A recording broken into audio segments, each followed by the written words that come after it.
Para llevar la iniciativa desde la apertura, tendremos que ser los primeros en amenazar al contrario, pero no de cualquier manera. Si no conseguimos convertir esa ventaja temporal en algo más permanente, si no somos valientes, no nos habrá servido para nada. Así pues, buscaremos movimientos para amenazar a nuestro oponente y lograr un doble efecto: mejorar nuestra posición y crearle dificultades tanto en el desarrollo de sus piezas como en el enroque. Para estudiar cómo hacerlo, nos fijaremos en una partida del legendario campeón del mundo cubano, José Raúl Capablanca.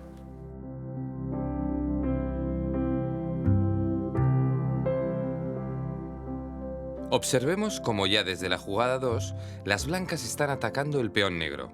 De esta forma, desarrollan una pieza y al mismo tiempo toman la iniciativa, puesto que obligan a las negras a defenderse de la amenaza sobre su peón E5.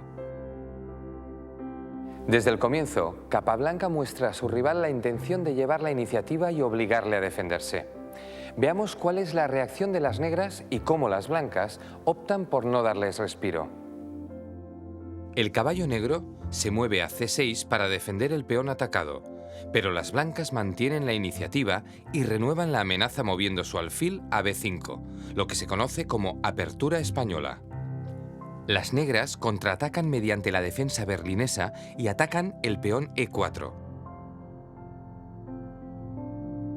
Tras lo cual, las blancas deciden enrocar, asegurando su rey y liberando la torre, que podría llegar a ejercer una molesta presión a lo largo de la columna en caso de abrirse el juego.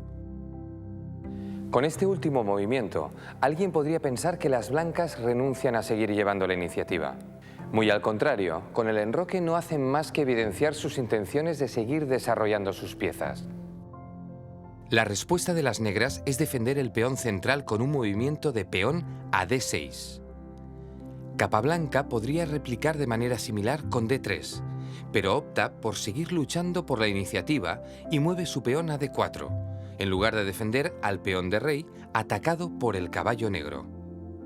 Esta jugada le permite renovar la amenaza sobre el centro del tablero al presionar de nuevo sobre el peón de E5. Como podéis ver, tras cada movimiento del cubano se esconde una doble intención: mejorar su posición y presionar a su oponente para mantenerle ocupado en labores defensivas. Capablanca sabe muy bien lo que quiere y lucha en cada movimiento por obtenerlo. Mientras las negras continúan desarrollando sus piezas, las blancas sitúan el caballo en C3, dentro de su estrategia de ir siempre un paso por delante.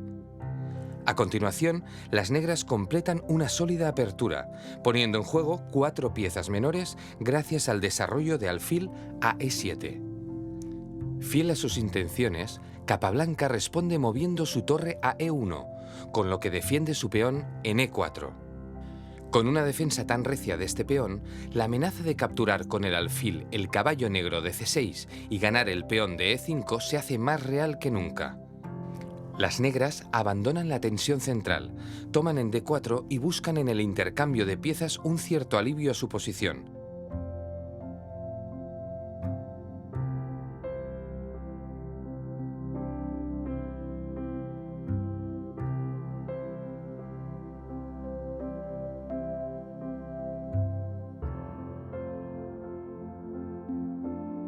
Tras lo cual deciden enrocar.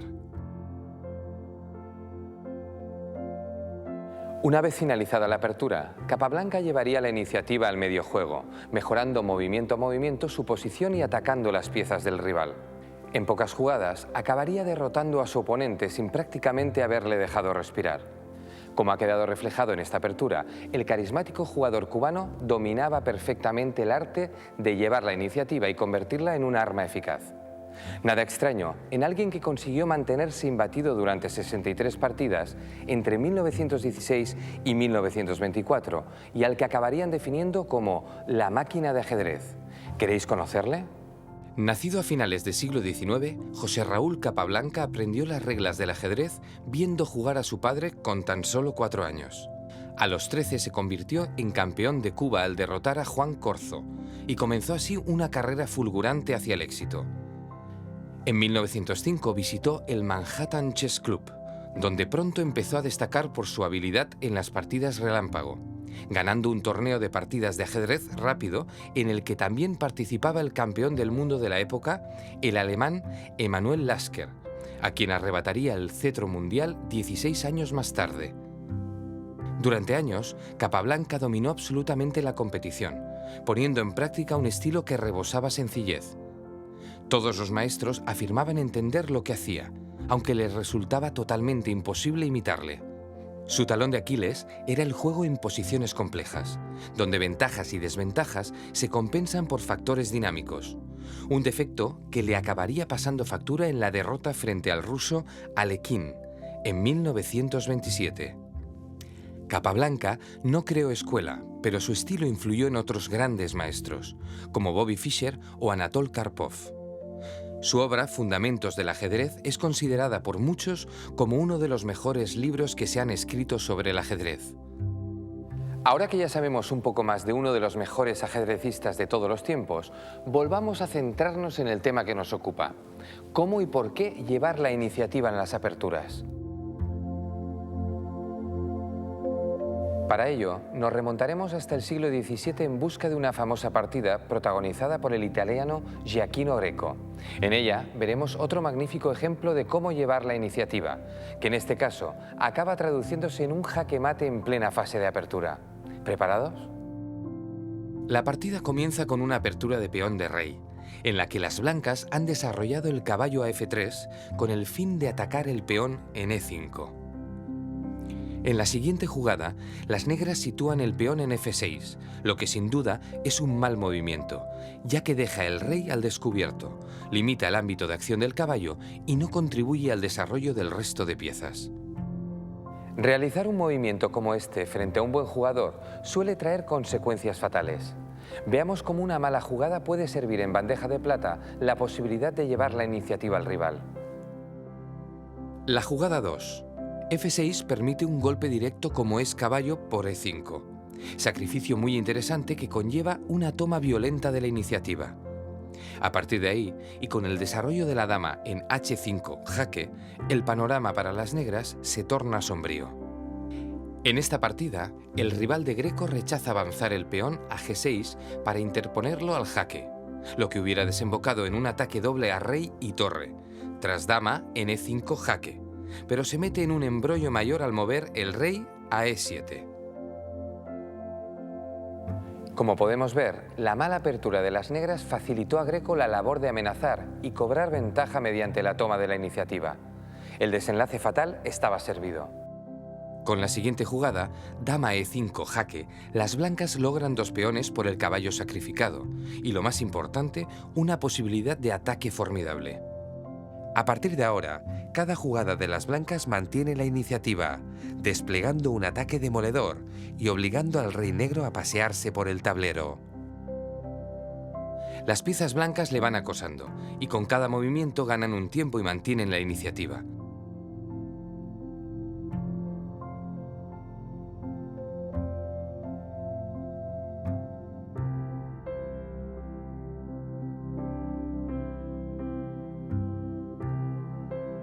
Hasta dejar herido de muerte al jugador de negras.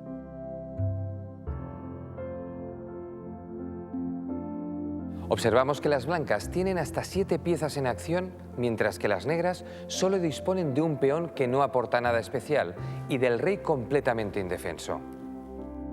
Ahora el mate es imparable. El rival de Greco intentó huir con el rey, pero acabó recibiendo jaque mate en 3 jugadas.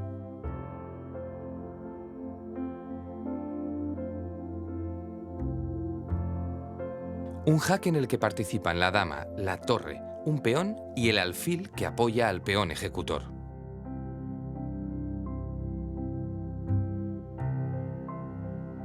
Con el ejemplo de Greco, acabamos de ver cómo la iniciativa se convierte rápidamente en ataque y permite jugar sin dar tregua al rival. A continuación, un último ejemplo sobre cómo llevar la iniciativa en las aperturas. Para ello, dejamos el siglo XVII y volvemos al XX, para estudiar un duelo entre dos grandes maestros modernos, disputado en Riga en 1995, Kasparov contra Tiemann. En el año 95, Tiemann era uno de los mejores jugadores del momento y Kasparov nada menos que el campeón del mundo. Vamos a ver qué enseñanzas podemos extraer de aquella partida disputada en Letonia. Una partida de apertura de peón dama con defensa eslava que vamos a ver muy rápidamente hasta llegar a la jugada número 9.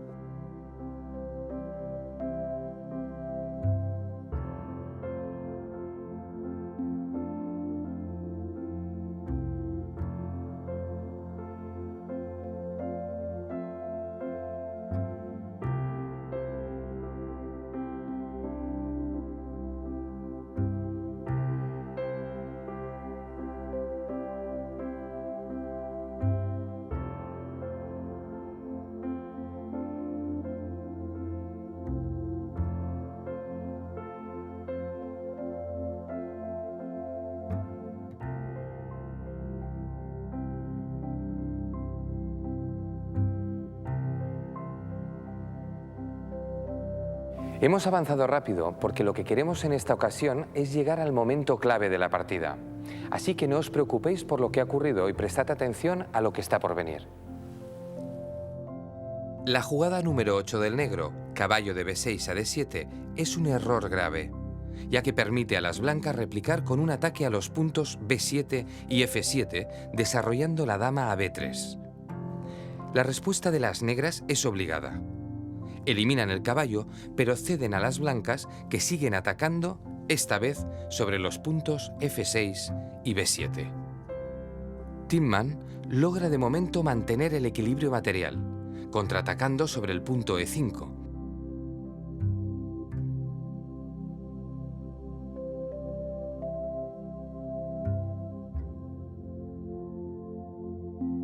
Pero ahora comprobaremos cómo sus dos piezas, aparentemente bien desarrolladas en el centro, están a punto de ser víctimas de los peones blancos. Kasparov sabía perfectamente que esto iba a pasar, porque lo había calculado minuciosamente. Así que amenaza al caballo que estaba dando soporte al peón en c6 y le obliga a mover.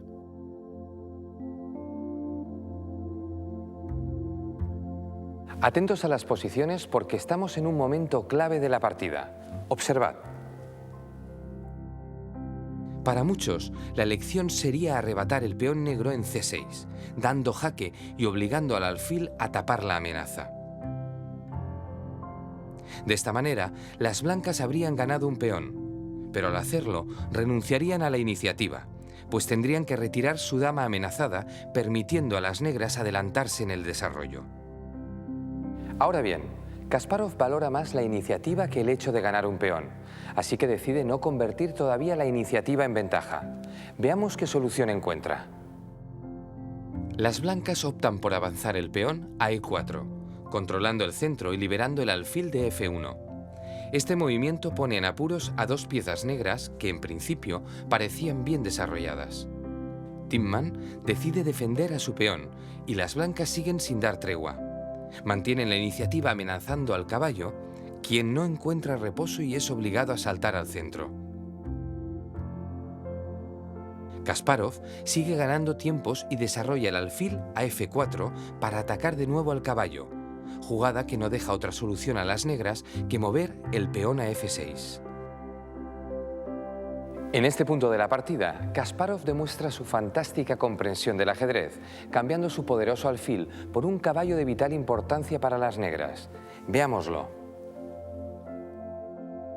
Elimina el caballo que defendía casillas tan importantes como d7, c6 o c4. Al hacerlo, deja a las negras en una débil posición, además de seguir manteniendo la iniciativa al desarrollar la torre a d1 y amenazar la captura en d7.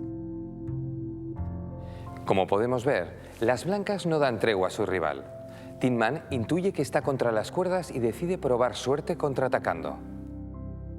Mueve la torre a b8 atacando la dama de Kasparov, quien responde capturando el peón y consiguiendo ventaja material. Tiemann trata de evitar el desarrollo del alfil blanco a c4, jugando la torre a b4 para controlar esa casilla y barrer la quinta línea. Con esta jugada defensiva, el holandés asume la pérdida de un peón y permite al azerbaiyano, ahora sí, convertir la iniciativa en ventaja material.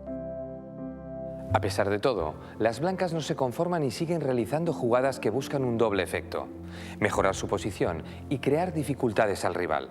Así, desarrollan el alfil a E2, preparando un posible enroque y amenazando con un terrible jaque en H5. Si Kasparov no comete algún error, cosa bastante improbable, tiene todas las de ganar. ¿Lo conseguirá? El jugador holandés replica con peón a G6 para evitar el jaque, prepara el desarrollo de su alfil y abre la posibilidad, por fin, de enrocar. Pero Kasparov no lo permite y sitúa la torre en F1 en lugar de enrocar, con lo que evita dar un respiro a su rival. Abrumado por la presión, limitado a concentrarse en la defensa, Tiemann empieza a presentir lo que será una de las derrotas más rápidas de toda su brillante carrera. El final se está acercando y nosotros seguimos aprendiendo. El holandés busca un posible enroque corto desarrollando el alfil a G7, a lo que Kasparov responde con peón por G6, cortando con la torre la trayectoria del rey negro, que ahora no podrá enrocar y estará condenado a permanecer en el centro. En este punto de la partida se atisba una combinación decisiva que Tiemann detectó y prefirió no ver. Vamos a examinarla de manera muy rápida. Si Tiemann captura y recupera el material para mantenerse solo con un peón de menos, dejaría a Kasparov en condiciones de convertir su iniciativa en algo mucho más contundente. Observémoslo a velocidad rápida.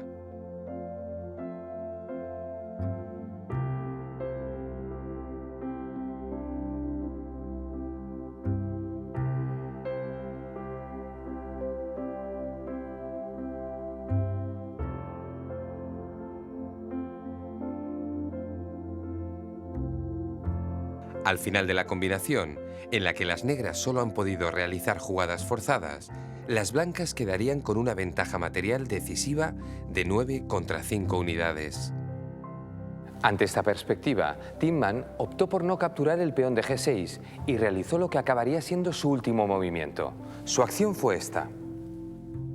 Jugó torre D4 para sacudirse la presión e interrumpir el movimiento de la torre blanca, a lo cual Kasparov, con mucha sangre fría, respondió moviendo el alfil a H5, jugada que provocó que Jan Tiemann abandonara ante la enorme ventaja de su rival. ¿Qué debemos recordar de esta partida? Pues que Kasparov convirtió la iniciativa en ventaja en el momento que creyó más oportuno, sin tener prisa alguna. Aquí vemos el lance en que prefirió no perder la iniciativa antes que ganar un peón. Para llevar la iniciativa en la apertura, debemos realizar movimientos amenazadores, a fin de provocar un doble efecto, mejorar nuestra posición y mantener ocupado al rival en la defensa.